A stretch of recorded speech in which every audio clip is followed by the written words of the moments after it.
Yo, what is good, yo? It's your boy Ty, back here with another video.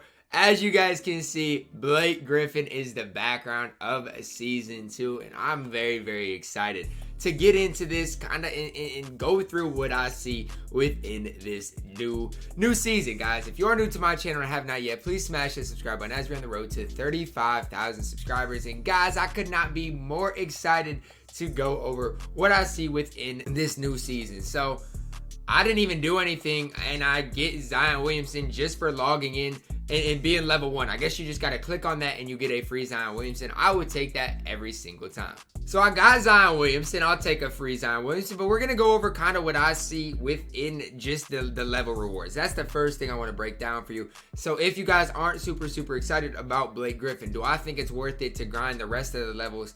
Or what level is it worth it to grind to for a specific reward? So the first thing I see here is obviously the sharpshooter badge, the playmaker badge. These badges are super important, because if you can even pull, I've seen people, I don't know if it's possible to pull a Hall of Fame badge out of them or not. I think it is. And if you can pull, a Hall of Fame badge or something out of those, that's a big time W as well. But the Trae Youngs, the Jaren Jackson Jr.'s, none of the Duncan Robinsons, none of those cards are really going to be worth it in my opinion. They're not really anything to get super excited about. Obviously, as you guys can see, Shai Gilgeous-Alexander is a level 33 reward, and it's not like he's gonna make any lineups either. So all in all, it's basically the same breakdown of what we saw last season.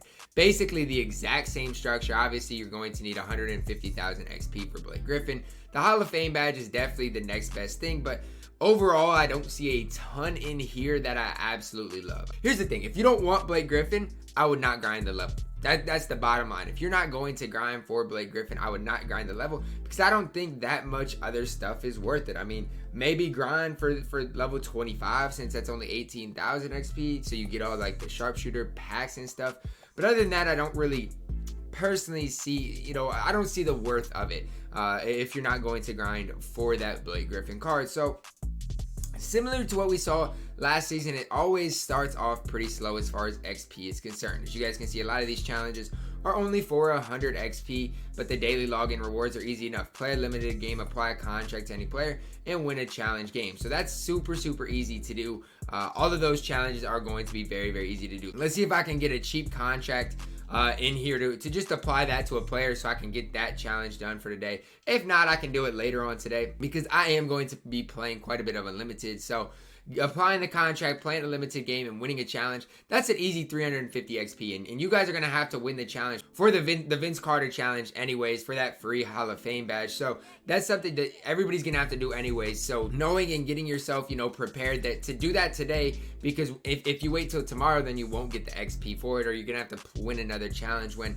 you could just kind of knock out 2 with 1. That's the one thing I always try to do, is knock out 2 with 1. So that's kind of what I'm going to be looking here as well with the win the weekend, trying to find some stuff in here that I can do in the challenge, as well as getting that Vince Carter challenge done, getting a double with any player in a single game of Unlimited, as well as just doing everything else. Score 20 points, get 10 assists with any point guard in a single Unlimited game, or a single limited game. These are stuff that's easy enough to do. You just have to put your mind to getting them done, as well as doing all this, applying a contract to any player. It's the 2 with 1 thing. You'll get that daily XP, as well as getting the signing bonus, applying a badge to any player, playing a game of triple threat offline and online, and then you'll unlock all of these as well to start working towards them. So what I would encourage you guys to do is not fall behind. There's not that much to do. You even got the Emerald reward market too, so I might have to go buy JJ Redick. They're literally almost forcing me to go buy JJ Redick to get this XP, and I might as well do it, because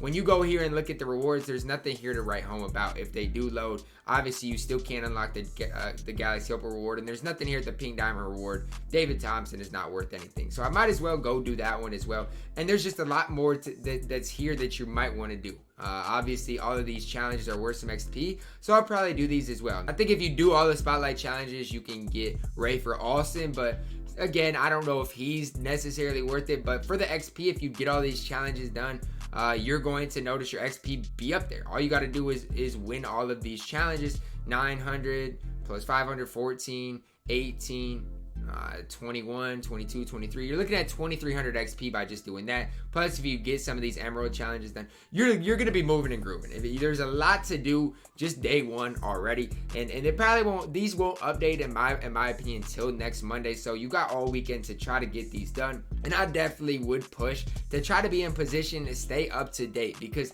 a lot of people were like, I'm gonna slack on Steph. They're gonna drop a ton of XP at the end of the season, and we saw how that worked out. They didn't drop like anything towards the end of the season that was really, really OD. Now, I know they dropped a lot of the challenges for like the Lakers Heat game, whatever the case may be, but the last like 3 or 4 days before the season ended, they didn't really drop anything big time for XP, like no 10,000 challenge for purchasing, a certain pink diamond in the auction house. Nothing crazy like that. So you got to know if you want Blake, you got to make up your mind right now. Are you going for Blake Griffin or not? Because if you're not going for Blake Griffin, fine, don't worry about any of this. But if you are going for Blake Griffin, you got to stay up to date with it. So I kind of broke down the single player challenges and the Blake Griffin, what you need as far as Blake Griffin is concerned. Domination, I know a lot of people were saying we might get a new domination. I didn't expect it this season. I did expect Spotlight Sims, and instead of the Spotlight Sims, we did get kind of the triple threat challenges. And I don't even know where to find the triple threat challenges, to be honest with you, but there are new triple threat challenges. And I'm going to break down what I see in Triple Threat Offline to tell you guys if I personally think Triple Threat Offline is worth grinding for or not. So as you guys can see, nothing really here. Obviously, there's some tokens here and there. Diamond Victor Oladipo at 450. But would I grind this? Am I going to grind this? I don't know. I grinded for 300 expecting there to be a big time reward at 450, and there's nothing here. There's no big time reward at 450. So I don't know if I'm going to grind it. I might grind for these 20 tokens and that might be it, but I doubt I grind all 450. I might get bored and do it, but Victor Oladipo is not personally worth it. The vault prizes is 500 MT, a clutch pack, diamond consumables, Chuck Person, which I think Chuck's okay, but nothing really worth it in my opinion as far as Triple Threat Offline is concerned. Multiplayer, obviously MyTEAM limited. Seeing the prizes here, it's the same thing as as what it was last season. Now, when it gets down to it, the thing I like this year or in this season is that the Hall of Fame badge is 5 rings and Jaylen Brown is 6 rings. We will know in 5 weeks from now whether Jaylen Brown is worth it or whether he's not worth it. We're going to know 5 weeks from now. So if he's worth it, then you play that 6th game. If not, you just hold on to the Hall of Fame badge. Because in my opinion, the Hall of Fame badge has a chance to be more valuable than Jaylen Brown. So that's something you're going to have to prioritize. Do I think Jaylen Brown is going to be a top shooting guard? I think he has the potential to be. But it's just nice that it's not a 4 to 6, because I know a lot of people with 4 limited rings got blessed with that Hall of Fame badge, and meanwhile I got Ralph Sampson, who will never play another game for me. Triple Threat Online, I expected the boards to be updated, and there's no updates on these boards. They are the exact same Triple Threat Online boards, which I absolutely hate, and I'm probably not going to touch the Triple Threat Online mode for at least a little bit. A new season has begun and new prizes await. I like that. And now I gotta level up. You gotta reach the Emerald Unlimited tier for that November 21st qualifier, and that's gonna be here before we know it. I want to clarify that before we go any further. That's just over a month away, 35 or so days away, but it's gonna be the same thing. You're gonna need 68 wins towards Patrick Ewing. Do I think Patrick Ewing is worth it? No, I do not. But I do think you do get some decent enough rewards along the way. So that's really what I see as far as limited and unlimited is concerned. Obviously, these new rewards are just absolutely terrible. I don't even know what to tell you to do with your tokens, because it's just an absolute disaster. The auction house stays the same, and then the exchange. This is the other thing. I was wondering what they would do for this and for Sapphire Cat. Imagine locking in players for Sapphire Cat. Absolutely blows my mind.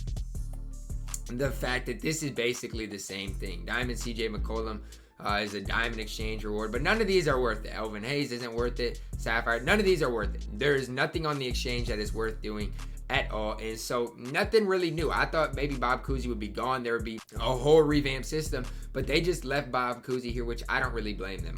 I might have left Bob Cousy there as well, but Elvin Hayes is absolutely not worth locking in for. So as far as what I see in the mode, I'm grinding for Blake Griffin. I'm obviously going to get Jaylen Brown and Patrick Ewing, but as far as Triple Threat Offline is concerned, I don't know if I'm going to work on that. There's no new domination, and I don't think it's going to take nearly as long to grind this season compared to last season because of the lack of a new domination, which I don't mind at all. But that's kind of my breakdown of what I see in the new season 2. Obviously, we did get these new Season 2 tip-off East and West players, in which they're new players, but there's nothing really to be that excited about, in my opinion. I don't think any of these players are worth locking in for. Definitely not worth locking in for 25 tokens. Now, if you want to get these players to get a jump start on challenges, I'm not going to blame you, because I might do the same thing. But guys, that is going to wrap it up for my video today. I hope you guys did enjoy my breakdown of what I see in Season 2 and which modes are worth grinding for. Drop a like on the video, subscribe if you are new, and as always, man, I love you guys and have a blessed day.